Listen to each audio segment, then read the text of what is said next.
Welcome to Transforming the Toddler Years, the podcast for conscious parents, caregivers, and educators who believe tantrums aren't terrible. They are powerful opportunities for connection, growth, and learning during the first 5 years. You'll explore how to use intentional language to raise calm, confident, and deeply connected kids, because the way we talk to kids becomes how they see themselves and engage with the world. Hi, I'm your host, Cara Terrell, classroom teacher turned parent educator and teacher trainer. Are you ready to nurture your children's mind, body, and spirit? Welcome, Toddler Tribe. Let's transform the toddler years together. Welcome back, Toddler Tribe, to another episode of our show. We are in our little mini series about raising smart kids in a digital world. And we've taken the journey from emotional awareness, emotional intelligence, to the core character of who your kids are quite naturally. And last episode, I kind of cracked the hood on relational intelligence. And it's that nice messy meat in the middle of the two that we know a lot about, EQ and IQ. And so I can't get off of that topic without going a bit deeper. Last time I talked about relational intelligence as in helping your kids learn what it feels like to be in healthy, connected relationships based on the core 4 connectors. Now I want to talk about what happens when your children are asked to navigate relatable moments with people who aren't easy to relate to. What happens when there's a mismatch and you don't get a choice, but that person is still a person, and you need to be developing the skills to navigate that with grace and compassion and empathy, even if those are not your natural skills or natural traits. Ooh, it's such hard stuff. I remember when my middle child was in kindergarten, and the kindergarten teacher shouldn't have been in kindergarten anymore. She had, I think, a year, maybe 2 left to retirement, and she was just going through the motions. And when you talk about old school, she was as old as school gets in her methodologies and her beliefs. And it was such a challenge for my little person who I knew deeply. I knew the core of who Claire was. Even of course then, right? Because everything's set by 5. Everything's set. So the fact that we all do this work together between birth and 5, that's what really matters. And I knew who my Claire was. And I knew who this teacher was. And I could see that their who's were not whoing. It didn't go together. It was not a good scene. And because of where I live, because I live in a small rural town in southern Vermont, the option to say, hey, can I move my kiddo from this classroom to another kindergarten room did not exist. That was it. She was stuck. Of course, there's always options. And the next year I unstuck her. Yeah, I'm going to run with that. We did a part school, part homeschool situation. It was exactly what my kid needed. Personalized learning for the win. Wahoo. But in kindergarten, she was stuck. I didn't have that option for myself personally, like the availability, or for her, because I was in a classroom. So, doing my own teaching. So anyway, I digress a little. The point is, during that year, it got messy and it got hard for my highly emotional, big feeler, very explosive kid. And it was my job to teach Claire some real world truths at the tender age of 5 and 3 months. Not everybody in the world will get along with. We don't agree with everybody in the world.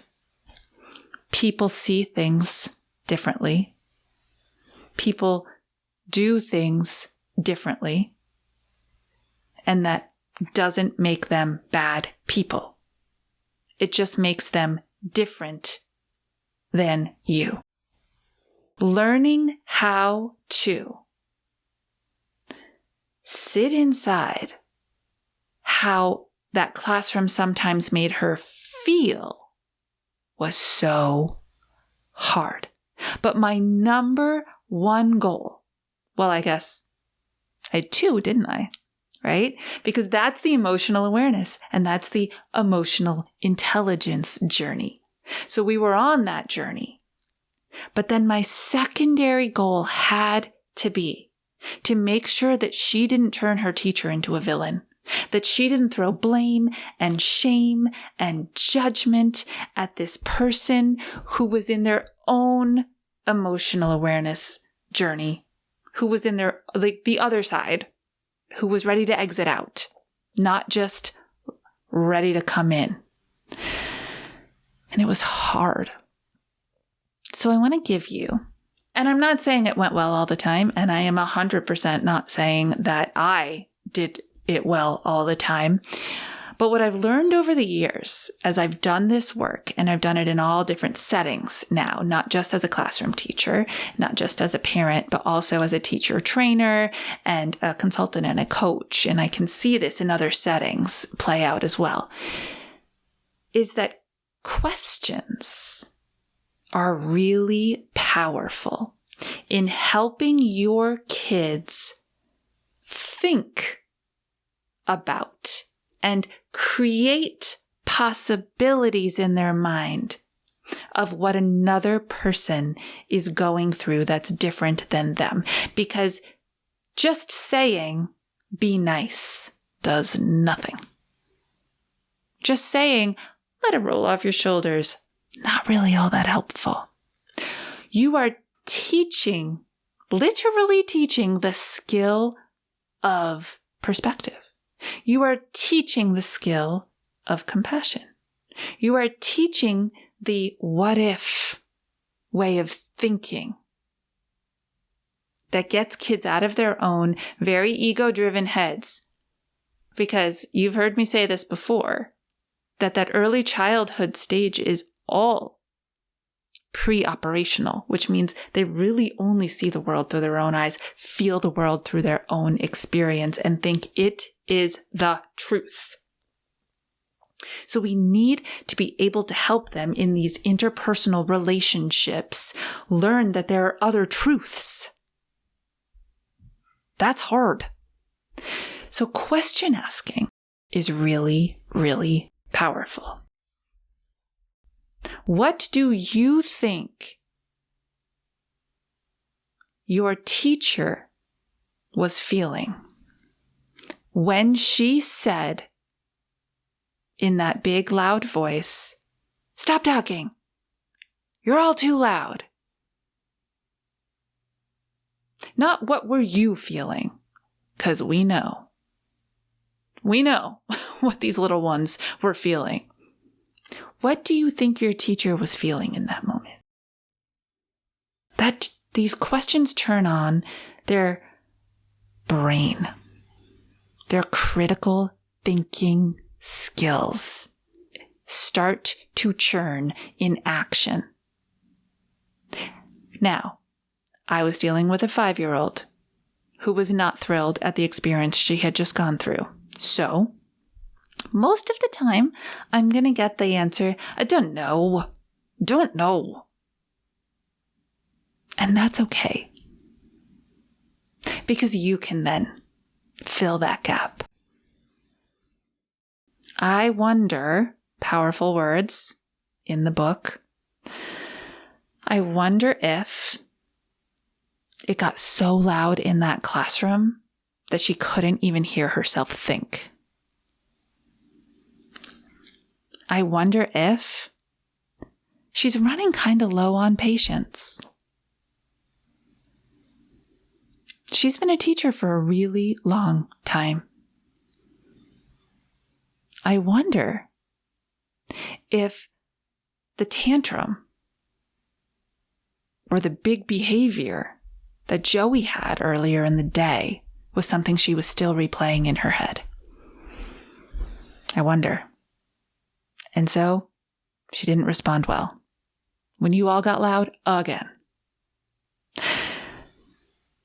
Now, if you ask the question and they answer you something other than I don't know, if you ask the question, what do you think your teacher was feeling? And they come back with the obvious answers, right? Or with those one word emotional identifications: mad, angry, frustrated. Great. A gateway to another conversation. But you can still tap on. Yeah, you can acknowledge, and it's totally fair to acknowledge. It sure sounds like that's how she was feeling. And it sounds like she didn't handle it well. When we feel that way in this house, we do X, Y, and Z.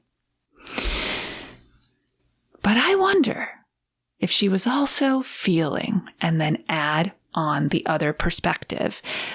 Relationship building is based on perspective, the ability to see somebody else's viewpoint, the ability to understand to the best of your ability how someone else experiences the world, even if it's not how you do. And quite honestly, in my family, it was a really easy thing to focus on because our two girls, as different as you could possibly get in their who-ness. And it was clear from day one, they saw the world differently. They experienced the world differently. And they didn't get along all that well through most of their young life because of it. And I was just on repeat, saying things to them like, you don't have to agree with each other, but you do have to respect each other. You don't have to want to play the same thing, but you do have to respect that your sister wants to do that, even if she wants to do it all by herself, and it means that you don't have someone to play with right now. You don't have to understand why her heart buys things for other people before herself, but you are led to buy something for yourself, and you don't think about giving any of it to her. But you get to notice it. You get to witness the way other people engage in the world. Powerful stuff, important stuff, and honestly, in my house, peacekeeping stuff. And I'm very excited to tell you that now at the ages of 21 and 23, it's better. Oh my gosh, it's so much better. Because, of course, as adults, they're on their own paths.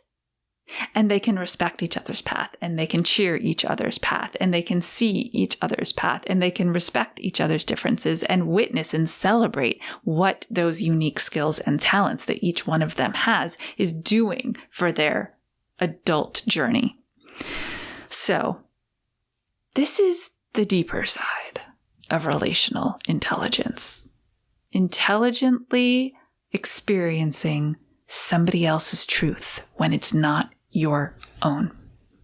And you are going to raise compassionate, empathetic, kind, helpful human beings who are filled with the what if perspectives. And that is going to help them succeed in this world as they build real, true, powerful relationships. Okay, Toddler Tribe, you know what to do. Stay mindful and proactive until our next episode as we transform the toddler years.